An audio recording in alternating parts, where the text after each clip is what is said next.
Sebelum melanjutkan pembahasan kali ini, silakan klik tombol subscribe agar Anda tidak ketinggalan video terbaru dari channel ini.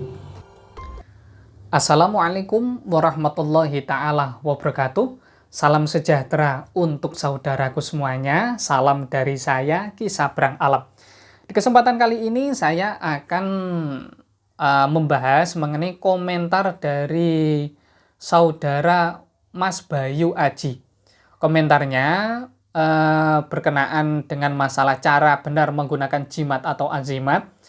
Di sini Mas Bayu mengatakan, Ki, saya mau tanya, saya dapat rajah berupa rompi dan ikat kepala, itu gimana cara pakainya, Ki? Mohon konsultasinya. Terima kasih. Begini, cara ini bisa dijalankan untuk semua ageman spiritual.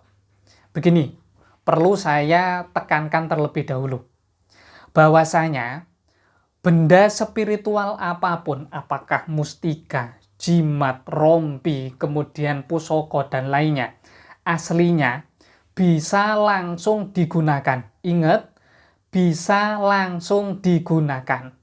Namun, sebelum saya membahasakan hal ini, saya berdoa kepada Sang Hyang Sejati, Gusti Allah Subhanahu wa Ta'ala, agar senantiasa melimpahkan akan kenikmatan, kerejekian, dan apa yang menjadi hajat bagi saudaraku semuanya dikabulkan oleh Sang Hyang Sejati, Gusti Allah Subhanahu wa Ta'ala. Agar tidak gagal paham, tonton video saya sampai selesai.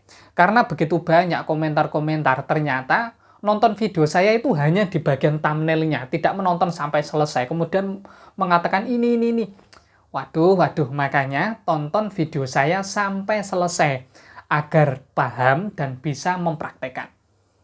Semua benda spiritual itu aslinya bisa langsung digunakan.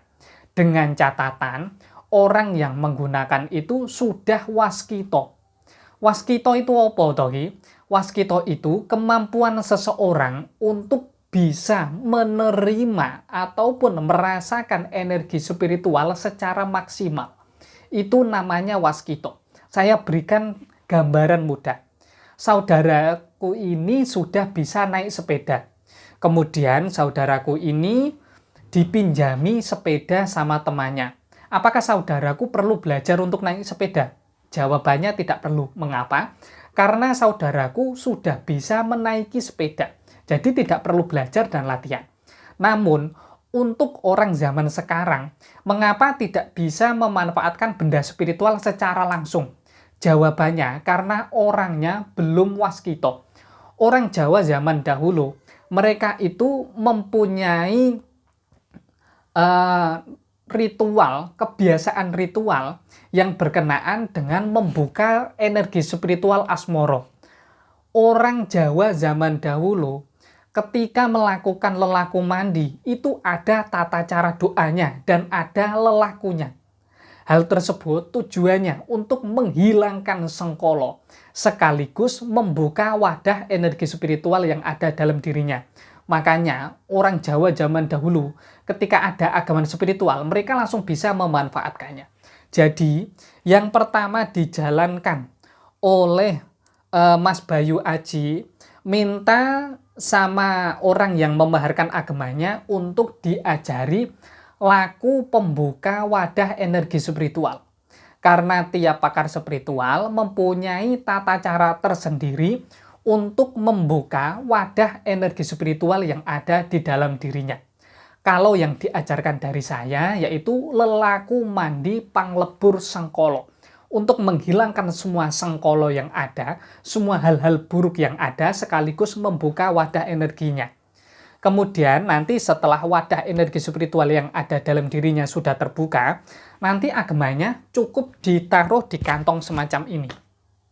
Kemudian langsung ngecakno ilmu. Ngecakno ilmu itu semacam mempraktekkan ilmunya. Caranya bagaimana? Cukup katakan khodamul sejati maujud dening ingsun. Khodam jimat penglarisan, contohnya kalau yang dibawa jimat penglarisan, ataupun khodam jimat pengasian, luluhno ati seko, luluhno ati soko. Langsung disebutkan hajatnya. Otomatis energi khodam ataupun energi spiritual yang ada di dalam jimat tersebut langsung bereaksi. Catatannya, harus manunggal, harus nyawiji, harus menyatu terlebih dahulu. Dan untuk latihan manunggal, nyawiji, nyatu, dan lainnya, sudah saya ajarkan oleh setiap klien saya yang memaharkan agaman spiritual dari saya. Kurang lebihnya saya mohon maaf jika dalam hal ini ada ucapan ataupun tindakan saya yang kurang berkenan untuk saudaraku semuanya. Wassalamualaikum warahmatullahi ta'ala wabarakatuh. Salam sejahtera untuk saudaraku semuanya. Salam dari saya, Ki Sabrang Alam.